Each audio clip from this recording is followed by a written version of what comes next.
आजकल के दौर में किसी माफिया डॉन के लिए भी अपना दबदबा बनाए रखना आसान नहीं रह गया है। शहर का रसूखदार क्राइम लॉर्ड चाओ रोंग अपने ही घर में दो अजनबियों के सामने बेबस खड़ा था। हमलावरों ने जब उसे धमकाया तो उसने अपने रुतबे का वास्ता देते हुए कहा कि यहाँ चारों तरफ उसके आदमी हैं, लेकिन उसकी यह गीदड़भभकी काम न आई। लुटेरों ने उसे साफ कर दिया कि वे कोई मामूली झपटमार नहीं हैं। विडम्बना देखिए, बाहर खड़े गुर्गों को जब अंदर से अपने बॉस के चिल्लाने की आवाजें सुनाई दी तो उन्होंने दखल देने के बजाय इसे अपने मालिक का कोई निजी शौक समझकर वहां से खिसकना ही बेहतर समझा। अपने ही वफादारों द्वारा बीच मझधार में छोड़े गए चाओ रोंग के पास अब समझौता करने के अलावा कोई रास्ता नहीं बचा था।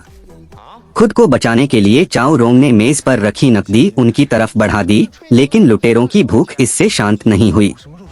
जब उन्होंने उसकी उस गोपनीय फाइल और मोबाइल की तरफ हाथ बढ़ाया जिसमें उसके काले साम्राज्य के सबसे गहरे राज दफन थे, तो डर के मारे चाओ रोंग ने अपना आखिरी पत्ता खोल दिया।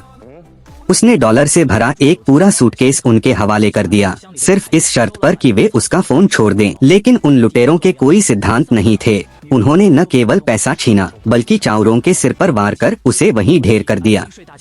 जब उसकी आंखें खुलीं तो मंजर बदल चुका था। पुलिस की टीम उसके दरवाजे पर खड़ी थी और उनके साथ वही महिला थी जिसे वह अब तक कुछ और समझ रहा था, पर असल में वह एक अंडरकवर पुलिस अफसर थी। अपराध की दुनिया में अपनी साख बचाने के लिए चाओ रोंग ने पुलिस के सामने यह झूठ बोल दिया कि कोई लूटपाट नहीं हुई है, लेकिन पुलिस के जाते ही उसका गुस्सा उसके सुरक्षा कर्मियों पर फूट पड़ा।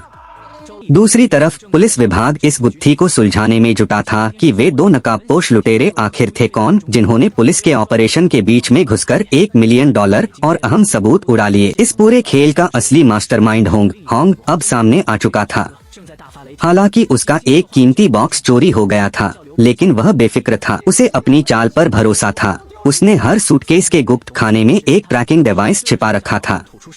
उसे पता था कि शिकारी चाहे जितना भी शातिर हो, अंत में वह उसके जाल में ही फंसेगा।